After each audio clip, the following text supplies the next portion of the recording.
All right. One moment. Okay.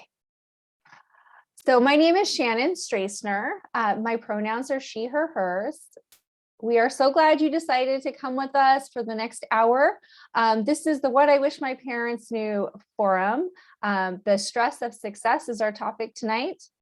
What I Wish My Parents Knew is an action team of the San Diego Military Family Collaborative.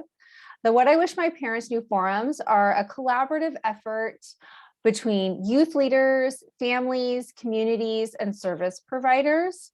The goal of these forums is to bring youth and their parents and caregivers together to talk about often tough to talk about topics and to provide information and tools to help continue to strengthen families.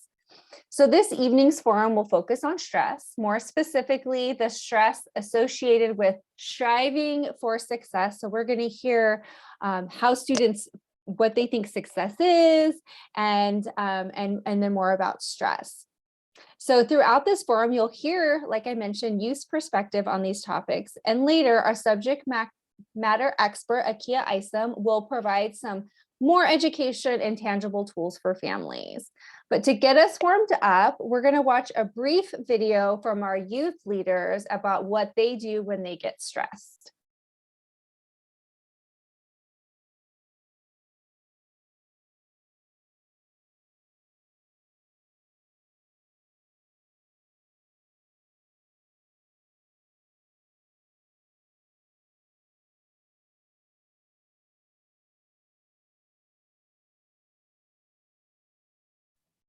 Sorry about that. Let me get squared away.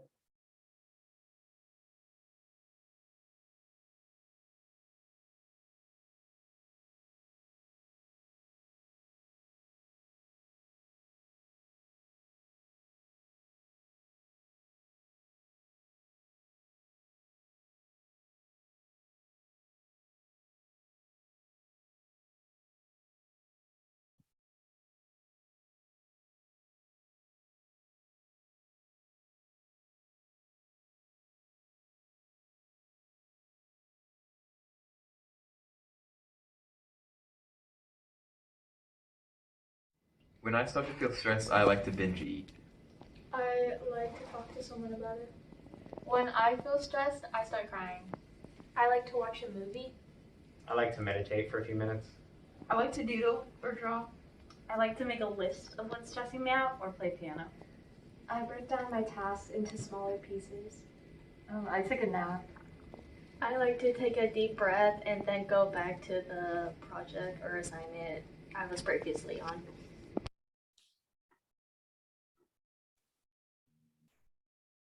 Lots of variation in what we like to do, or what our initial thing is to go towards with stress. So I would like to now introduce Staci Childs, and she's going to tell us a little bit more about how these forums are shaped. Thank you, Shannon. As she mentioned, my name is Staci Childs. My pronouns are she, her, hers. I'm also with Staci San Diego. I'm with their alcohol, tobacco, and other drug prevention program stationed at Canyon Hills, where I have the pleasure of working with many of the young people you are about to hear from this evening.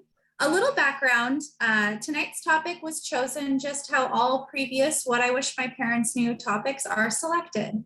That's by youth survey results. Back in December, the youth-led mental health working group connected to Canyon Hills Real Connections surveyed youth, asking them to identify the top 3 mental health topics or areas that they felt needed to be addressed. The survey responses provided students with 12 different mental health topics, such as stress, motivation, depression, anxiety, substance use, and those are just to name a few. The number 1 topic students voted on as a mental health topic that needed to be addressed was stress. With us landing on the topic of stress, we felt that we needed to ask the student body more detailed questions around this topic. So we sent out a follow-up survey asking 3 more questions about stress. And those questions were, why do you think students feel stressed throughout their high school experience? How do your parents or guardians cause you extra stress in your life? On that same angle, how do your parents help you reduce stress in your life? And then lastly, what does success mean to you? The student leaders who you are about to hear from next are essentially the voice of their peers. Each one of them will share a summarized version of how students responded to each of the questions, all while sharing how they feel connected to the topic through their personal experiences. So following this little segment, we're honored, as Shannon mentioned, to hear from Akia Isom, who is not only our subject matter expert, but mother and active participant in our What I Wish My Parents Knew action team. She will be sharing some of the insights on how parents can support their teen in helping them understand and handle the many stressors that life may throw at them. To conclude the evening, we will have a panel question and answer portion consisting of our subject matter expert and our two youth leaders. So before I turn it over to our youth, stress is a normal part of life. However, one reason why we wanted to have a forum on this topic is because we don't want the young people in our life to feel like they have to navigate this on their own. That there are adults here to support you, to validate your experiences and feelings, and to help guide you during this time in your life. And hopefully we're opening up the communication to talk about this topic, to normalize experiences, and most importantly, to connect with one another. So with that said, I'll now turn it over to Shayla, who will start us off by reporting out the first survey question asking students, why do you think students feel stressed throughout their high school experience? So Shayla, feel free to unmute yourself and feel free to share. Thank you. Hi, everyone. My name is Shayla, and I'll be going over the first survey question, which is, why do you think students feel stressed through their high school experience?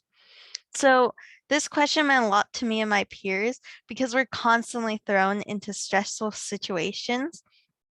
And within the survey results, we got like 3 major categories, which was like frequent for causing stress for me and my peers. And the first one was post-high school stress, which is like the college and the future, especially what we want to be in the future, and the emphasis on grades and how like grades mean everything, because without grades, you can't go on to like college or other stuff, which is not true to a certain degree. And the next category was social and emotional pressure, which is like fitting into a group. Like my peers may constantly compare themselves and strive for other people's perfection. This can especially happen in social media because, like, for example, Instagram, they just put their best out there, not showing anything that they have, like the sadness they sometimes may feel or sometimes feeling stress, which then may cause people to strive for that. And the final category is schoolwork. So that's my biggest stressor because I have like tons of schoolwork. I take college classes, which doesn't help when they're not even accommodating to my schedule with like my after school activities, stuff along those lines. But luckily for me, I had a great support system to get me through it, but other people may not be as fortunate as me. And some of my peers may turn to like drugs or medications that weren't prescribed to them. And the scary part about that is overdose becomes common. So if they don't know where it came from, like the medication, it can be laced with fentanyl, and with fentanyl, it just takes like 1 pill to kill, which is so scary. So this is why it's like important for my peers and I to have like a trusted adult or strong support system so we don't fall into the trap of which is unprescribed medication and vaping and stuff along those lines. And thank you for listening. It means a lot to me. And I'll pass it back to Miss Staci. Oh, thank you, Shayla. We understand that dealing with change is it's a big cause of people feeling stressed, right? And so I think we easily forget that teenagers are in this constant state of transition. We just heard all of the student responses that Shayla mentioned, like your peers have an increased amount of responsibility, academic load, they're navigating social relationships, and not to mention social media, as Shayla said. And so it might be an easy choice to cope with all of these changes by experimenting with drugs and alcohol. But like you mentioned, Shayla, in the long run, those outcomes may lead to addiction and, of course, further problems, like you said, down the road, which no one really thinks about, right? So thank you for incorporating that element into your part. And I will now pass it over to our next youth leader, and that is Holly. Holly, feel free to unmute yourself and share the next question. Thank you, Miss Staci. So hi, everyone. My name is Holly, and I'm a senior at Canyon Hills High School. And the question I'm going to be addressing is, how do parents and guardians cause extra stress in your life?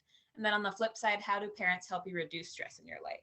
So the first part of this question, the majority of responses discussed 4 things. So first was that parents have unrealistic and unobtainable expectations for their teens.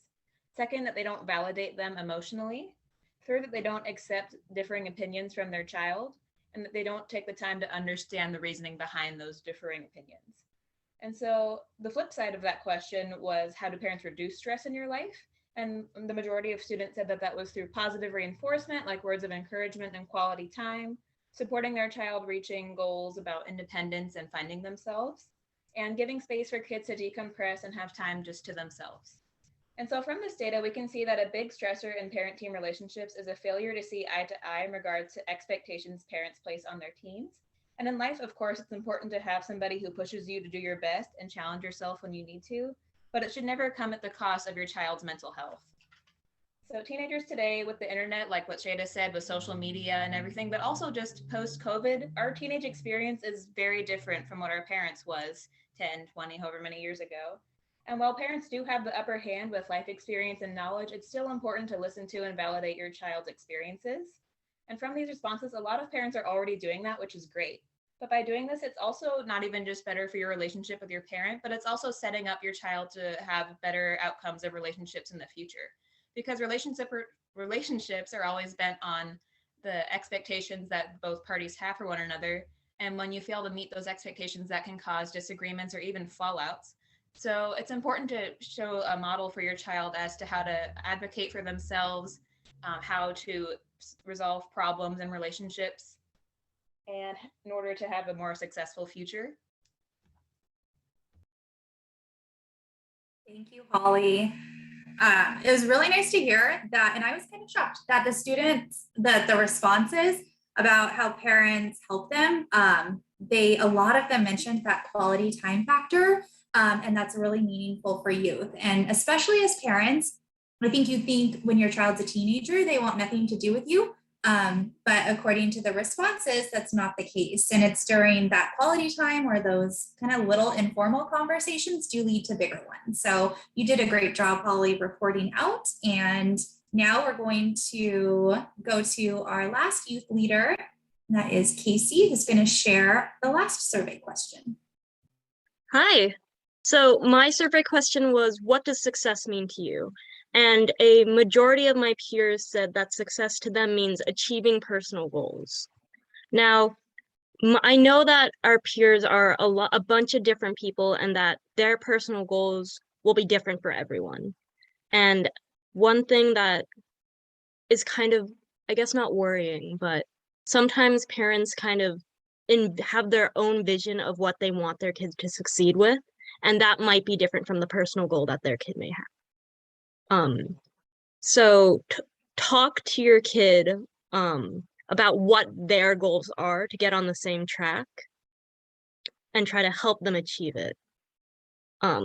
Something I like to say with my dad is, how do I get there from here? How do they want their goals to come to fruition to find success? Another category of success was being happy in their life, and that relates back to our topic on stress. They want to try to mitigate stressful situations and not avoid it, as they can't, that's stress, that's life, but try to find a way through it that helps them grow as a person. So my brother's a college student. He's found success in college. And in high school, I always felt like I had to be him. I had to follow him, get straight A's. And it kind of sucked to be compared to him a lot when it comes to my success. But try to see your kid not in the view of like other people, but as their own person living and growing up. Another thing is helping them after high school, the post high school life, like after college, when they try to find a job, because one of the biggest worries is where am I going to live? Where am I going to eat? All that. And especially with gas prices these days, it's like $5.50 a gallon. It is a big worry with inflation and all that. So I would talk to your kid and try to figure out what their plan is and help them achieve a good life.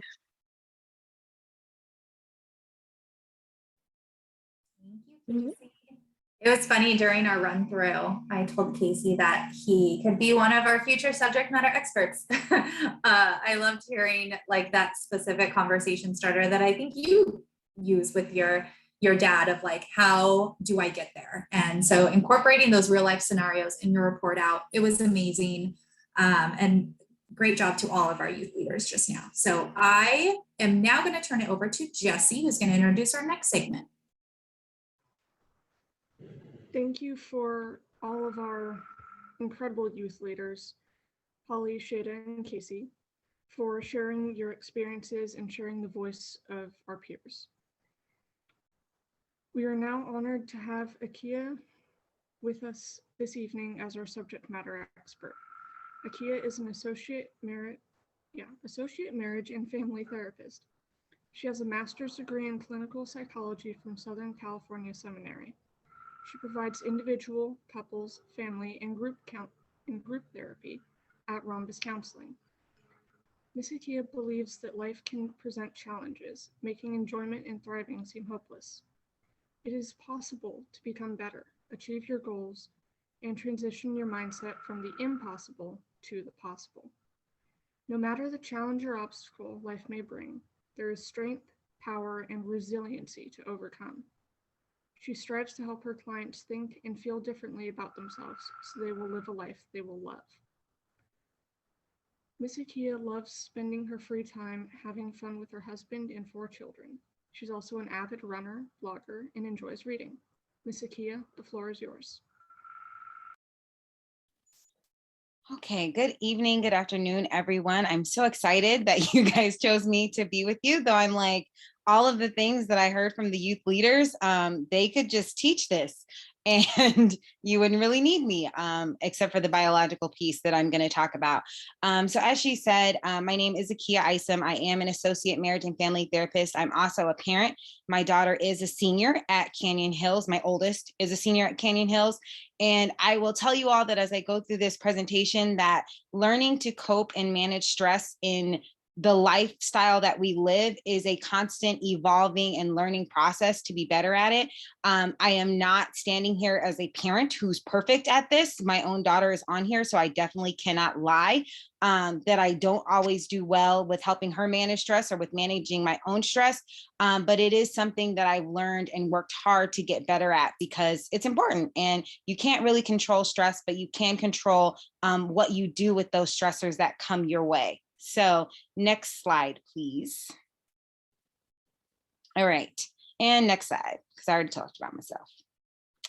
So I am going to invite you all to do a challenge with me while I am doing this presentation. So while I am discussing stress with you, I want to challenge those that can, that if you're somewhere where you can hold an object, it can be any object, it can be a pen, it can be a remote control, it can be whatever's near you. And all I'm going to ask is that you hold it out completely straight like this. I literally just grabbed my remote control. That's what I'm using. I want you to hold it out completely straight as long as you can. And when you can't hold it any longer, that you put it down. So if you're going to participate, please comment stress in the chat. And then when you can no longer hold it and you put it down, I want you to comment rest. And I will talk about that at the end, but I'd love to see some of you guys participate. Yay, I see lots of people participating in this challenge. And so I'm just going to ask you all to hold that object out while we are doing this presentation today. Okay. So next slide, please. I tried to click and then I realized that I'm not controlling the slides. So what is stress, right? Stress is a biological response. When you're experiencing changes or challenge, it is both a mental and a physical response. Stress is normal and it's a natural process that the body is designed to respond to. So one of the things about stress is you can't necessarily control it. If your body even perceives that it's in stress, it's going to begin the stress reaction, right? So stress can be positive when it produces extra energy, it motivates us, it helps us avoid danger, or it keeps us alert. Yet prolonged stress or chronic stress can be harmful. Continuous stress without relaxation and rest creates a continuous strain on the body, right? And someone already has said, oh, I need to rest because it was too much stress and strain on the body. Next slide, please. So I want to talk to you all about what happens during that biological process in your body and what those ramifications are for that biological process, right? So when you are stressed, right, your brain actually activates what's called your autonomic system, right, instead of your somatic nervous system. So your somatic nervous system is kind of like when you're calm, you're in that, like you're just in that homeostasis of what your body likes to be. So your body doesn't like change. Your body doesn't like challenges. Your body likes everything to be peaceful, calm, and stay the same all the time. That's what your body likes, right? And that's when you're in that somatic system where you're calm, everything's good, everything's peaceful. But whenever your body feels that there's a level of stress or there's a level of strain, what happens is it automatically switches on that autonomic system. And that autonomic system is basically what happens is you switch from using your prefrontal cortex, the front of your brain, and you start to use this little small nut-sized piece in your brain called your amygdala. And your amygdala is what starts to function in that moment. Next slide, please. So again, stress is activating that amygdala, which is the brain's emergency response system. And so when it activates that, what it does is it turns off the prefrontal cortex. So what it does is it turns off your thinking brain and turns on your reacting brain, right? So now instead of you would think that, oh, I'm stressed, so now I really need to think. No, your body's like, no, we feel stressed. We just need to react and respond quickly, right? And so when your body starts to react and respond quickly and your amygdala turns on, what it does is, can we zoom? I can't see as well my slides on here, but what it does is it begins to send cortisol, right? Which cortisol is the stress hormone. Most of us are familiar or have heard of cortisol. And so what it does is it sends cortisol and it sends adrenaline, right? It's an adrenaline and a cortisol response that gets sent through your body and sends a signal like, oh man, we're stressed. Let's begin to activate, right? So a lot of times people that are in a super stressful situation, that's where you get the bodybuilders that can like lift up the car, or the mom that can like run and save her son. That's because the stress response has been activated, okay? So when that stress response is activated, your heart starts to beat faster, your breathing becomes shallow because your lungs can't open up to their full depth, right? And your whole body begins to react to the stress that you're feeling. And we can go to the next slide because maybe we'll see the picture a little bit more on that slide, because this is just talking about what's happening in your brain, right? So when your brain is sending all of these signals and that adrenaline and that cortisol starts running through your body, right? Then the rest of your body responds, right? So your pupils begin to dilate. Like I said, your heart is racing, your lungs become restricted. So then you're not breathing as well as you can. Your blood vessels are tightening. So literally your entire body is responding to stress, right?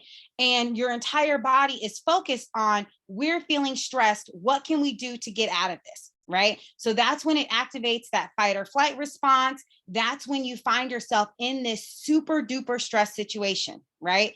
And your body, your whole body is feeling it. What your body would like to do, right? Your body would like to, and what it should do, right? After a moment of stress and after the sympathetic nervous system has taken over. So when you're in that, the autonomic response, the first thing that happens is your sympathetic nervous system takes over, right? And that's when you have that fight or flight, right? Then after that, what is supposed to happen is you're supposed to go into the parasympathetic response, which is basically like super relaxation, okay? So you go into this hyper super relaxation where your body calms down and then your body goes back to homeostasis. So if you realize like the first person blew, homeostasis, then the stress came, they got that fight or flight, then they got to relax, and then they got back to homeostasis.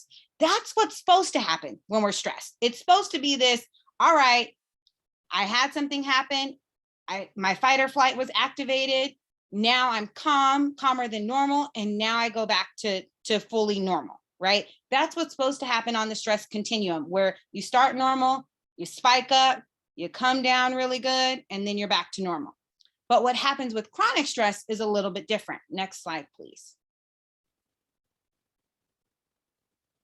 When we have this prolonged or chronic stress, what happens is the body stays in this sympathetic overdrive, right? You're always there, you're always stressed, you're never getting that come down, right? And when you don't get that come down from the stress, what happens is then all of a sudden you have that light sensitivity and migraines because your pupils have been dilated for too long, right? Or you've got jaw pain because you've tightened your jaw too much because of the stressor reaction. Like if you're one of those people that like clench your jaw or clench your teeth, right? Now you've all of a sudden got jaw pain that's going all throughout your face because you stayed in that state for too long of time, right? This is when you'll start to see like stomach issues, bowel issues, you'll start to see hypertension, cholesterol, all of these things, all these diseases are side effects from prolonged stress. So being in prolonged stress doesn't just affect your mental health, it doesn't just affect your happiness, but it literally affects the way that your entire body functions, okay? So this biological response is actually triggering something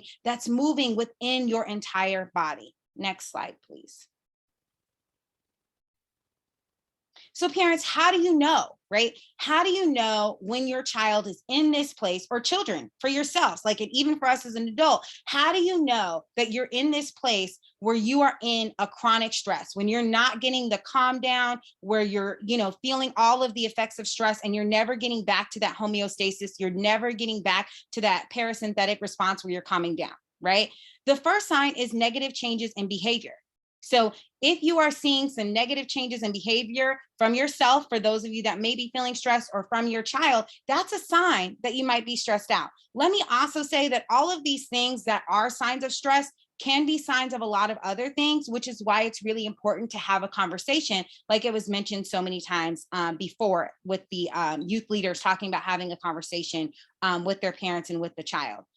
So the next sign is increased stomach aches, headaches, or feeling sick, right? So notice patterns in your kids. If they're always sick around a certain time of the year, if they're always sick right before an exam, if they're always starting to have stomach aches or headaches right before a big game or right before something's happening, that's a sign that they're really having a stressor in connection to that event. Sleep issues. So if they all of a sudden, and listen, I get it. I have a teenager. Some of these things are normal, like side effects of being a teenager. So again, having the conversation is super important. So if your teen is all of a sudden sleeping a lot or sleeping a lot less, if you find that they're staying up super late and not sleeping, or if they're sleeping all day long, that can be a sign of stress. Increased irritability. Again, these are all signs of a budding teenager. I have a preteen also in my house. Like, I feel like a lot of these things fit in, and some of it could be some stress of adolescence, and some of it could just be adolescence and body changes, right? So appetite changes, eating a lot more or eating a lot less, concentration problems, unable to focus or follow through or complete tasks that they used to be able to do with no problem.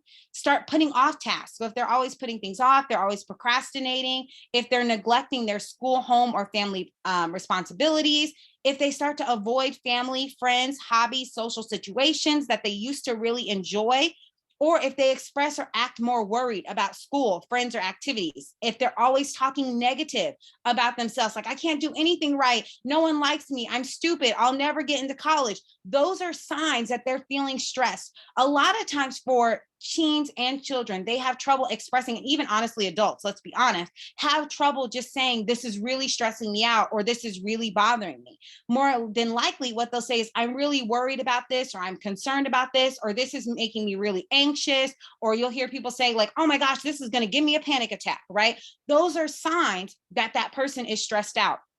And again, most of these factors on this list are a normal part of adolescence, which is why it's so important that as parents that we're having conversations with our children and our teens, and that we're noticing patterns and saying, is this a change in behavior? Like, it's okay to ask, like, is something stressing you out? Is something bothering you? It's better to have the conversation than to not say anything at all. Next slide, please. So how to help, right?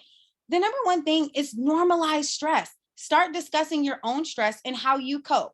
Children learn the most from what we do, not what we say. Even though we want them to learn from what we say, they really learn from what we do. And so demonstrating how we cope with stress by coping with stress, but also having a dialogue with them to say, oh, I was feeling stressed right now. And so this is what I did. Sorry, my screen went away because I had a phone call come in. So don't dismiss it though as just child or teen stress. The reality is sometimes like as parents, and I've been guilty of this where I'm just like, dude, like that's just a small problem in the scheme of life. Like it's just a high school crush, or it's just a high school friendship, or it's just a middle school friendship. Don't worry about it. Like you don't have to concern yourself with those things. And often we dismiss those child or teen stresses as something that's just small. But the reality is your brain and your body don't know the difference between whether this is a stress because it's something that's going to go away, or if this is a life threatening stress. Your brain and body don't know the difference. They still react the same, which means you still need to teach your child or teen how to calm down and how to come down from what it is that they've done or been through. You also want to create time to relax and have fun. Like one of the best things that you can do is relax and have fun. And you also want to be sure to create a safe space for your child to talk and practice active listening. So when you create that safe space for your child, you don't want to judge or criticize what they're saying. You want to practice active listening where you're just showing that you understand what it is that they're saying. And you can also help them by creating their own coping skills. Next slide, please. So coping skills. So today I am going to show you all, and we don't have time to practice them all, but we will at least practice one of them. But I am going to take you all through the steps of some great coping skills that you can use that maybe some ones that you haven't heard of, maybe you have, but we'll do a deep breathing using the 4-7-8 method. Mindfulness grounding activity, which is the 5-4-3-2-1, and then progressive muscle relaxation. The reason why I'm showing you all these coping skills is because coping well with stress is like a muscle, right? You don't become stronger in the moments of stress. You become stronger when you rest, right? So muscles aren't built while you're in the gym. They're built when they get to rest after they've been torn in the gym and they reconstruct bigger. So when you're talking about coping with stress, it's not about what you do in the stressful moments. It's about the skills that you're building in moments of rest and actually having those time and those moments of rest. So these are activities that you can do on a daily basis. You can do it with your teen. You can do it by yourself. Teens, you can do this on your own. These are great tools to use to cope with stress. Next slide, please. So the 4-7-8 method is super easy. It's basically where you want to sit in a comfortable chair. You want to make sure your back is straight and make sure your tongue is kind of placed against the back of your top teeth. And you're going to exhale through your mouth around your tongue, kind of making a whoosh. And you can kind of purse your lips if that helps. And then you're going to close your lips. You're going to inhale through your nose for a count of 4, hold your breath for a count of 7, and then you're going to exhale to a count of 8, right? So it's 4-7-8. That's the main thing you need to remember, that you're inhaling for 4, holding it for 7, and then letting it out as slow as possible to a count of 8. You want to repeat this for at least 3 cycles, right? Because 3 cycles is what allows your body to fully reset. And believe it or not, just those deep breaths can make your body fully reset and let you calm down. Next slide, please.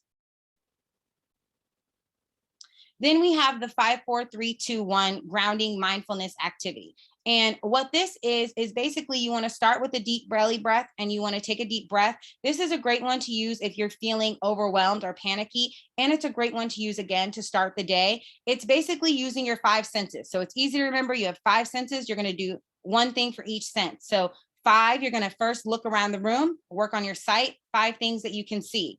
4 things that you can feel or touch. 3, you're going to listen for 3 things and hear. And then 2 things that you can smell. And then one thing that you can taste. And then you're going to do another deep breath. It's a great way to relax and unwind, right? And it brings you back into a mindfulness state. It makes you think about, oh, this is what's real, right? So if you take a moment, and I do mindfulness activities all throughout my day, because it's just something that I'm learning to incorporate. So it's easy to remember as 5-4-3-2-1. And remember that you have 5 senses. And guess what? If you change it up and you do 5 things that you hear and 3 things that you can see, it's not going to make any difference. It's still going to have the same effect. So you can use that 5, 4, 3, 2, 1. Next slide, please. So the last one that I'm going to tell you about is progressive muscle relaxation.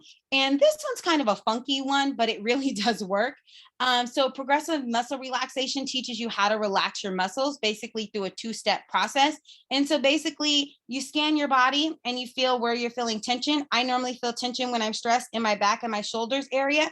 And so what you do is you tighten that area, squeeze it, lean into the tension as much as you can for about 15 to 20 seconds. Yes, you'll probably look weird because you'll look like you're scrunching it up, like maybe you're constipated or something, but you'll scrunch together for about 15 to 20 seconds, and then you'll release that tension for 30 to 40 seconds. And you want to do that about 2 to 3 times. And you'll notice that all of a sudden you just feel calm. It's like magic. It's weird that like leaning into the tension helps release the tension, but it really does work and it really does help you feel better. Next slide. So I also included for you all some links that you can all have access to this PowerPoint. They typically have them on the San Diego Military Family Collaborative website. So you'll have access to some YouTube videos about how stress affects your body, about some coping skills, because there's literally like A to Z 26 coping skills that it talks about in that second video. And then you have a video that gives instructions for all of the 3 methods that I gave you all for coping and relaxation. Also, parents, don't feel like you failed as a parent to refer your child to a therapist. I will be honest that one of the things that I've learned is out of my 4 children, I have said to many of them, you know what, let me get you a therapist, because even though I want you all to talk to me, they don't always talk to me, and they don't always want to talk to me, and they don't feel like they can. And that's okay. One of the best things that you can do for them is to get them someone to talk to. And what I say is I'm a therapist who has a therapist who has a therapist who has children that have therapists. Okay.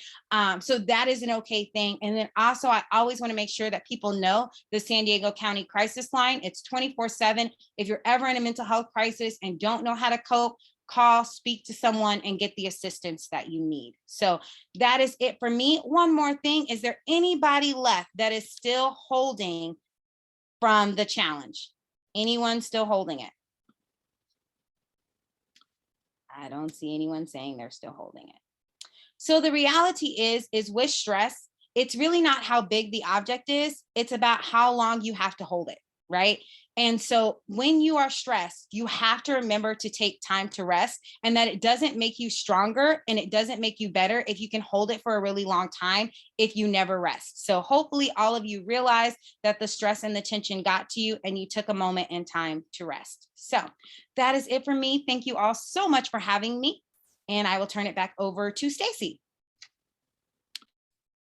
Thank you so much, Akia. I absolutely love your energy, and I feel like I could just listen to you for hours. And interestingly enough, I was kind of writing notes with a lot of the things that you suggested in terms of like how to help your youth, was very parallel to kind of what the youth mentioned in their survey results on ways that parents can support them. So it's just very interesting how so many things line up so perfectly. So thank you so much again. And I am now going to introduce Gracie, who's going to introduce our next segment. Gracie, feel free to unmute yourself. Thank you, Ms. Stacy. So we would now like to transition into our next and final segment of the evening, and that is our panel, where we will hear a little bit more from some of our youth leaders, along with Akia, our subject matter expert. If you do have any questions, please enter them into the chat box. I would now like to turn the floor to our panel moderator, Shannon Stracener. Ms. Shannon is the program manager for SAY, San Diego's Real Connection Center at Canyon Hills High School. Ms. Shannon, the floor is yours. Thanks, Gracie. Yeah, I was taking notes as well, like Miss Stacy, and so many like nuggets coming from the youth and from Akia. I wrote down, Casey said, how do I get there from here? And I think that's so wise. I'm going to use that in my life. And then Akia, the last thing you said about like importance of rest, like it doesn't really, you're not like winning a contest or anything by deciding that you can like hold on to that stress. So, and lots more tidbits, but, as Gracie mentioned, if you have questions, please put them in the chat. We'll make sure that we're watching the chat so that you're getting your questions of the participants that are here, attendees, that you get your questions answered by either the youth or Akia. But we do have some questions that I'll kind of start the conversation. And the first question is for James. And James, our survey revealed that most student stress comes from succeeding post high school. So we heard at the beginning, Holly and Casey talk more about that, and Shayla, have you come to terms with that pressure? And if so, how have you coped with it? Or how are you coping with it? Well, I have yet to come to terms with this pressure of post-school success, but I do have ways of coping with it.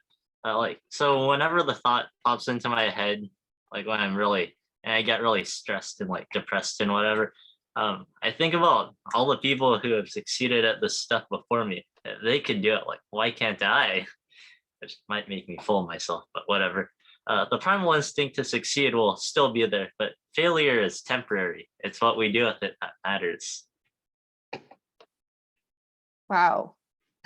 Yeah, I like that idea of, also, I bet there's probably things that you've succeeded at, right? And like, how did you get through stressful situations before? Sometimes that could be a good strategy. Thanks, James. Now I'd like to, Kate is here. And Kate, how would you want to be supported in your stress by adults in your life? Like, what does that look like for you? And how have you communicated it with those adults? And what did that sound like when you asked for that? That's a great question. I deal with a lot of stress about the various things that I do. That's why I couldn't even log on early tonight, because I'm working on an extracurricular activity right now that was that took up part of the time of the earlier part of this forum. So I'm no stranger to stress on the road to trying to find success. And a lot of the successes and attempts at success that I've tried to have in my life are really deeply ingrained with the adults that I work with, both through the context of like the mental health work that I do, or with the music department at our school and our music teacher, or even like at home trying to figure out my college decisions and all of that, and communicating with my parents about that. But for me, the biggest thing that an adult can do in order to sort of help alleviate that stress around trying to navigate extracurriculars and commitments and things. I've noticed so many adults, they can identify the stress. So they can identify that a student is anxious or stressed, and they can say, what can I do to help you? And then the kid is just going to respond, I don't know, like, or this is something that I just have to do myself, and I know because I do that all the time. And so the outreach comes, but it's not quite specific. And so I think like an easier thing would be like making it more direct and clear from an adult perspective of how you specifically can be there for your kid. So whether that be saying, it's okay to skip this homework assignment, or take a break for a few minutes and relax, or this will be here later, just take a minute now to decompress. Being able to provide that specific space for support for your kid, like that to me is the biggest thing that can help alleviate that stress. Thank you, Kate. Yeah, I think, when we're in that like spiral, and like Akia mentioned, that part of your brain that takes over, that you're no longer thinking. So when somebody asks, what can I do for you? That's a good start, sort of. But then if you're in that like complete overwhelm, it's like, it's hard to even identify that. So I love that. And that, I think, offering specific things that the adult can help with requires the adult to be really present, right? And like be paying attention, like Akia mentioned, like how, like, are you paying attention to what's kind of causing the stress? And you won't always know, but I think those are really great tips. Thanks, Kate. I appreciate that. So Akia, you kind of mentioned that our young people watch what we do, not what we say. And so that kind of got me thinking in relation to this questions that sometimes adults don't know how to listen to their child's needs, or maybe that like validation is missing because that's how they grew up. They never received that validation. They never received an adult in their life doing that for them. And so they may not really understand how to do that. In your experience, have you found any productive ways for how adults can like facilitate that conversation? Are there like any kind of conversation starters or like tips that can help a parent that doesn't really even know how to begin that conversation? I think it's the tip that I would give is don't give up, right? Like, it's really hard. It's just as hard to be a teenager as it is to be a parent, right? And so I think I've told like my kids this before, like, I've never done this, you know, like, so I don't know how to help you do this. But when I was there, this is like, and let me know what's helpful for you, you know, and normalize it and try to have fun with it. I remember, I might get in trouble for this, but I remember when I was trying to teach my daughter how to drive, and it was super duper stressful.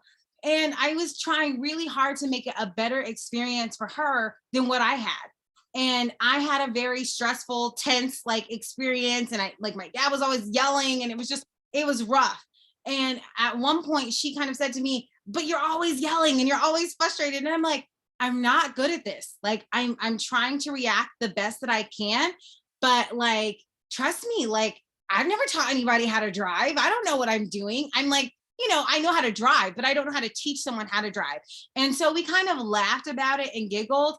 And that was probably the best driving experience that we had together, was when I was just like, I don't know, you know, like I'm trying not to freak out when you make a bad turn and turn into the wrong lane, but I am, you know? So that part, like being honest about the mistakes and being honest about the fact that we don't know it all as parents, but also to keep trying to say like, look, I know, and just say it. Like, I know I don't always say the right things, or I know that sometimes the help that I give you isn't the help that you want, but I just want you to know that I'm here, I love you, and I care. And if there's something that I'm doing that's causing you more damage, or something that I'm doing that's hurting you, let me know, because I want to be here for you. So having those authentic moments, as Staci put in the chat, and just being honest with your kids is helpful. It's helpful for them, and it's helpful for you, because they feel like, oh, she's really being honest, that she doesn't know what to say.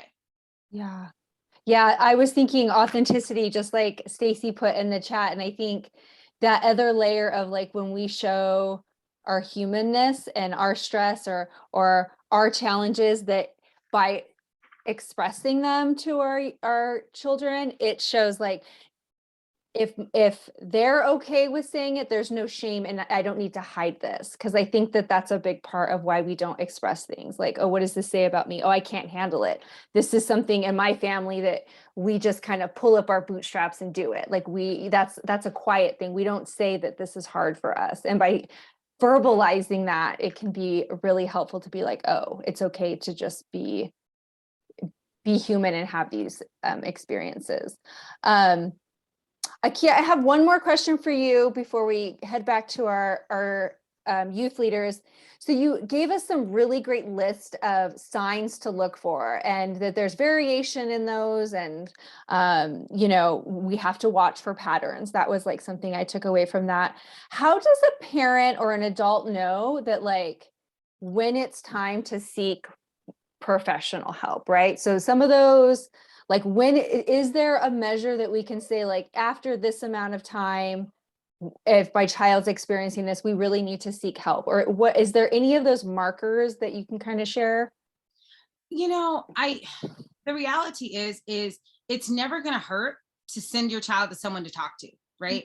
It's never going to hurt to give them that space where someone is just there for them to guide them through. So I always feel like if you feel like, because this is the thing, we've kind of made therapy this thing of like, if something's wrong with you, right? Like, or if you're struggling. And so what happens is teens, especially ones that are high functioning and really want to be super successful, they look at it as a failure or they look at it as something's wrong with them. But the reality is that everybody can use somebody to talk to about life stresses and things that are happening. Everybody could use someone to bounce some things off of in a safe and non-judgmental space. So if we could actually put that out there, if we could tell parents like, and tell parents, it's not a failure on you if your child needs to seek a therapist. Like one of the best things that my therapist told me was like, it's not a negative on you if as a therapist, you need your children to speak to therapists because you struggle with speaking to them, right?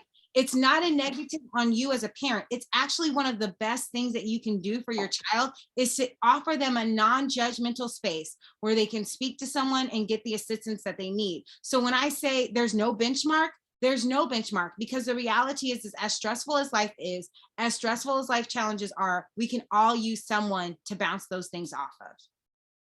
Thank you. And we do have a question in the chat, just because it's linked to that. I'll ask you this and then we'll move on.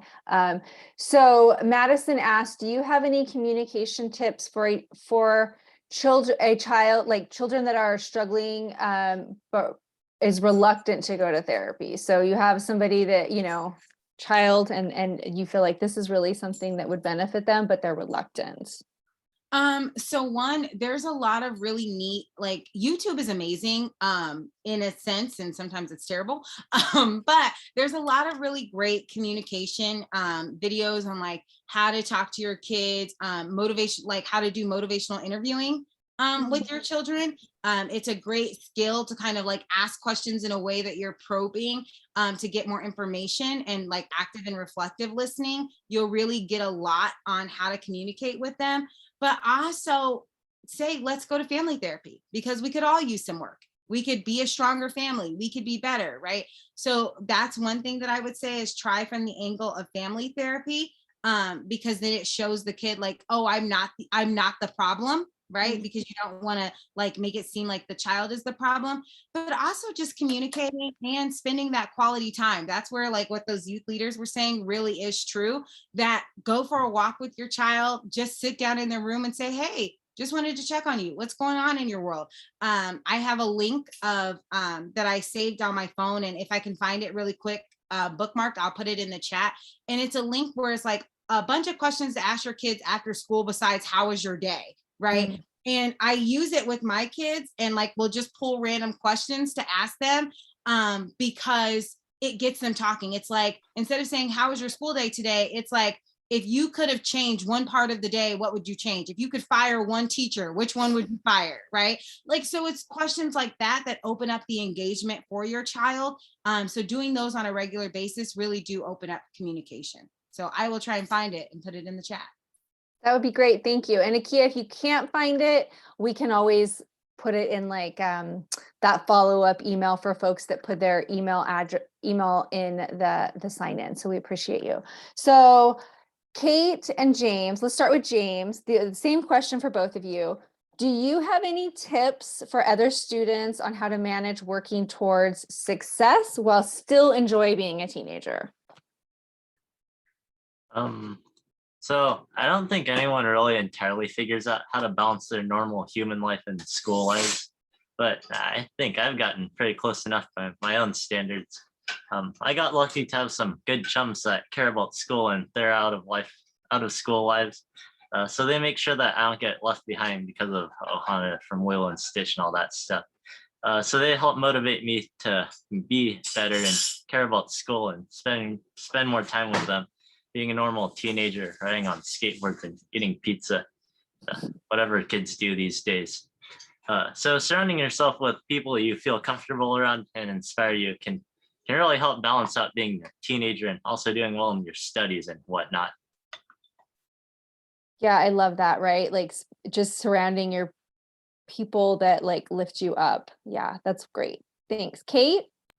And along the same lines, surround yourself with people that help to lift you up, but also do activities that can count as different kinds of success. I think personally, one of the biggest things that I've come to terms with, especially like this past year, writing a bunch of essays for my college applications, one of the biggest things I noticed was the activities that I was repeatedly writing about and writing about how much I enjoyed. They weren't necessarily like the things that were my biggest resume builders, or the things that a lot of teenagers would perceive as successful. It was the things that I enjoyed doing the most, and it was the things that gave me that emotional success and that emotional fulfillment. So I think being able to find things where, yeah, it's great if you could have your cake and eat it too, of like, of curing cancer and also enjoying the people that you're curing cancer with, but that's not gonna happen for most people.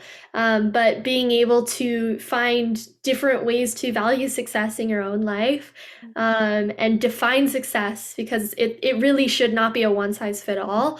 And so just for me, being able to balance being a teenager and also trying to find success is just about putting that success in perspective of really what is going to give you the most enjoyment in the rear view mirror. So yeah, like, anyways, that's it. Thanks, Kate. Yeah, I think those are wise words for adults as well. Like, where do we find those things that help us feel fulfilled in our life instead of just kind of working? So I think it's applicable for adults as well as our youth. So we're almost at time. I have so many more questions and I could continue this conversation. If anybody has any last minute burning questions, you can put it in the chat as we wrap up. I want to thank all of our youth leaders. I want to thank Akia for all of your wisdom as well and your energy. It's always great hearing you speak.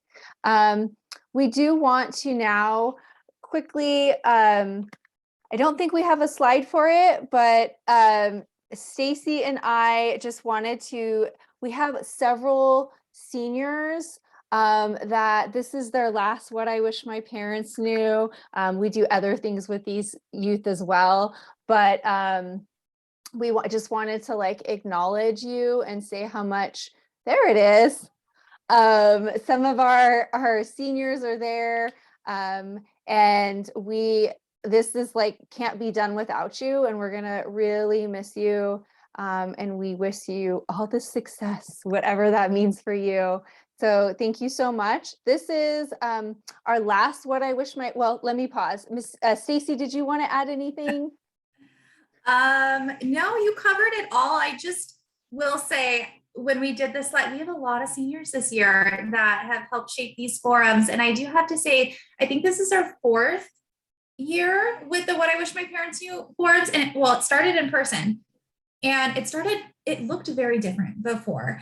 It was a lot of providers, which are great, coming in and providing education, awareness around like these tough to talk about topics. But through the years, we really kind of realized that the meat and potatoes of the forums and the reason why they are so successful is because of our youth leaders. I feel like that's why, people come to hear their perspective on certain things. And so definitely it would not be successful without everybody, all of the youth that you see here. And I know Lisa from San Diego had a little something to say, which I'll read real quick before I turn it over to Shannon, because I know we're 1 minute over, but Say San Diego, she said, Say San Diego has truly appreciated the incredible, impactful leadership of Shayla, Kate, Holly, Jesse, and so many more. Your youth leadership has helped shape many successes of Elevated and perhaps our most challenging years. Thank you for your advocacy, activism, and creativity in bringing a light to alcohol and other drug prevention and mental health awareness to Canyon Hills High and the TR Santa community through the What I Wish My Parents Knew forum. So thank you so much, Lisa, for that. And Shannon and I look forward to doing something special for our seniors next month. So thank you. I'll turn it over to you, Shannon. Yeah, thank you. So I'll just kind of close this out. As I mentioned, this is our last forum of this 2021-2022 school year. We wish everybody that's moving on to the next chapter happiness, and come back and see us. For all of those that will be returning next year, and providers and community members, keep your eyes out. We'll be doing these again next year. And if you're interested in being part of our action team, We welcome you. I think my email was listed up there, and also you can get all this information on the San Diego Military Family Collaborative's website. So there it is. So have a great day. Thank you for your time, and we will see you all soon. Bye-bye. Bye, everybody.